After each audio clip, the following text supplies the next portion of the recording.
Syracuse got a big-time commitment the other day. They flipped four-star safety Tedarius Hughes from Florida State to our very own Syracuse Orange. And here to talk about it is recruiting expert Brian Smith to provide a scouting report. Let's break it down.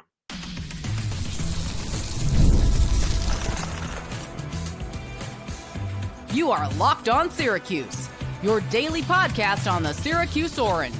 Part of the Locked On Podcast Network, your team every day. Hello, everyone, and welcome into Locked On Syracuse. I'm Jackson Holzer. Thank you for making us your first listen of every single day here on the Locked On Podcast Network. It's your team every day. Of course, we are always free and available wherever you get your podcasts. And on today's mini podcast, we are joined by Locked On Portal podcast host, recruiting expert, and just so happens to be the host of Locked On Florida State Seminoles. Of course, I am talking about Brian Smith, and he is going to provide us a deep dive into four-star safety Tedarius Hughes, because he was a member of Florida State, and now he is a member of Syracuse. Class of 2026, four-star safety out of Miami Northwestern. Brian, let's get right to it. What's the scouting report on Tedarius Hughes? He fits the profile of a true free safety. Really, really long. He's 6'3". He has the long arms. I'd imagine his measurements make him more like 6'5". You look at him and you think, oh, that's a basketball player. Like, he's got that kind of length. And he's a guy that, believe it or not, despite being like Spider-Man in terms of how he's built, he can move laterally pretty well. I saw him at Battle Miami this past January against elite competition. Saw him get a pick on like the second play. I was watching him. Really sudden. And he's a guy that's very aggressive, likes playing downhill. Guess he could end up at strong safety, but he's going to need to add weight. That's the only thing right now that's separating him from being an instant impact. He's 180 pounds. He needs to add quite a bit of weight, and hopefully he'll get that taken care of pretty quick. But football instincts, athleticism, length, suddenness, everything is there. I mean, he's got a chance to be an NFL player. Awesome, Brian. And along those same lines, how do you think Tedarius Hughes' role could evolve while he's in school?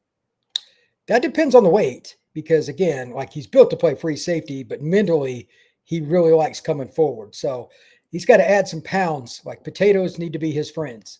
So he needs to 25 pounds to play at the major P4 level. And if he does that, the only thing he needs to do is just keep playing, getting reps, and learning the chalkboard, because God blessed him a little differently. He could even play like in a true cover 3 scheme, be a corner. But free safety is his best spot. They'll probably move him around in different ways, but it doesn't matter where you play a guy like this. He might even end up playing a little nickel, so you can blitz him and all that, because he's a physical player. He's got all the tools. There's another four-star that's out there, defensive back in Florida. His name is CJ Hester. I'm sure you are aware of him. And I think Syracuse may be trying to flip him, although it's not necessarily a guarantee that they're going to get him. I think he's committed at Florida right now, correct? For now. Well, that's the point. You know, they fired Billy Napier. You never know what's going to happen there. And Syracuse was going after CJ Hester. So we'll see if they can flip him. But how do the two compare? And do you see them both being in the same signing class? It's possible Syracuse could flip him. CJ's probably a guy that I would project more at corner based on his frame. But like in high school, most teams put their best DB at free safety so they can't throw away from him. Put him at corner, they just throw to the other side. He could play either, and CJ could end up at receiver or whatever. Like, he's a kid I knew about when he was a freshman in high school. Everybody knew he was going to be the next kid at Cocoa, et cetera. That's a famous program in Florida. I don't know if I would compare him all that much, because they're different in how they play. CJ is probably even more sudden. He's a little shorter. He's 6 foot. Really, really twitchy. He's fast. Like, I would at least entertain the idea of, especially with Syracuse's offense, of playing him at receiver or running back. He's just a football player. I wouldn't pigeonhole him with any position, but he's a Cocoa kid. He's going to be tough as nails. They play a really good schedule. Just get him on campus. Tedarius, again, like, safety just makes sense. Like, he was built to play it because of his height and length. That's a great spot for him. Awesome. Well, when we come back, I'm going to ask Brian Smith if Tedarius Hughes reminds him of any certain player, plus how his commitment could potentially impact Calvin Russell. Stick with me here on Locked On Syracuse. The NBA is back, and there's no better place to get in on the action than FanDuel, the official sports betting partner of the NBA. Even if you missed the start of a game or want to ride the hot hand, FanDuel has live bets on everything from who will score next to fourth quarter comebacks. Plus, you can even combine your live bets into a same-game parlay for a shot at a bigger payout.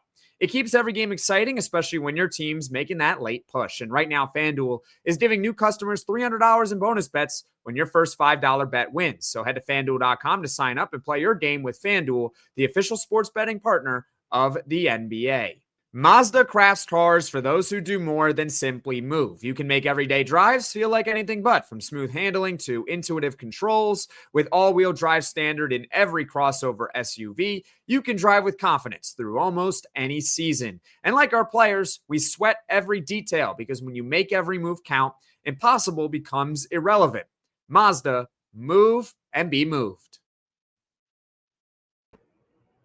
Locked On Syracuse, I'm Jackson Holzer. That's Brian Smith, Locked On's very own recruiting expert, host of the Portal Podcast, and just so happens to be the host of Locked On Florida State Seminoles, who Syracuse just flipped Tedarius Hughes away from. So I'm sure Florida State is very happy about that one, right, Brian? But anyways, let's get back to Tedarius Hughes. Is there a certain player that he reminds you of? A long time ago, Bobby Taylor played at Notre Dame and played for the Eagles for a long time. 6'2.5", 6'3" kid with long arms. There's any guy that's just really like some of the safeties and corners that Pete Carroll had with the Seahawks, the real long guys like that. That's his frame. Now, again, he's got to add weight. But again, if you play cover 3 or whatever, you could put him at corner. He could play free safety too. So I think he would fit really well in that scheme. But any of those kinds of players, there's not any one specific recently, but this is an NFL guy. So he kind of makes his own path. All right. So Tedarius Hughes goes to Miami Northwestern. And obviously that means, for those that do not know, he is teammates with 5-star commit in the class of 2026, Calvin Russell. And some people, not myself, but some people may be a little worried about Calvin Russell, especially because Syracuse football has not been very good this season. Brian, how do you think Tedarius Hughes flipping from Florida State to Syracuse could impact Calvin Russell's commitment with the Orange? It can't hurt. I mean, it's somebody else that's similar to you that plays in the same area. I'm sure they've known each other a long time. I wouldn't even be surprised if there were other kids at the school that are now kind of cool with the idea of Syracuse. It just solidifies it.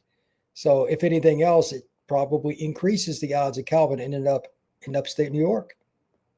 That's awesome to hear. And Syracuse actually has another player, I believe, on the roster by the name of Darius Booby Johnson, who also went to Miami Northwestern. He was in the class of 2025. Russell and Hughes are in the class of 2026. Brian, is there anything else you'd like to add? Yeah, I think that Syracuse has kind of made their mark. And now the question is, can they start getting some of the big-time linemen? It's the only thing left for them to do down in the Florida area. They're taking names down there, man. You got to give them props. That's a good point that you bring up, actually, because I've noticed with Syracuse recruiting that their top-end recruits so far have mostly been on the perimeter. They can start getting that offensive line, defensive line down. That's the difference. Now, all of a sudden, you can really start to compete with the big boys out there. But you know what? Talent is talent. We're certainly going to take it. Tedarius Hughes, now a member of Syracuse's class of 2026. Hopefully, more is to come in the class of 2026, which is right now, per 24/7 Sports, a top 25 overall class in the nation. Can you believe it? Neither can I, but it's the new reality of Syracuse football recruiting. Brian, thank you so much for taking the time to join Locked On Syracuse. Tell people where they can find you on social media. Yep, FB Scout _Florida, FB Scout _Florida, and you can find the Portal Podcast, Podbean, Apple, Spotify, and of course on YouTube, wherever you get your pods.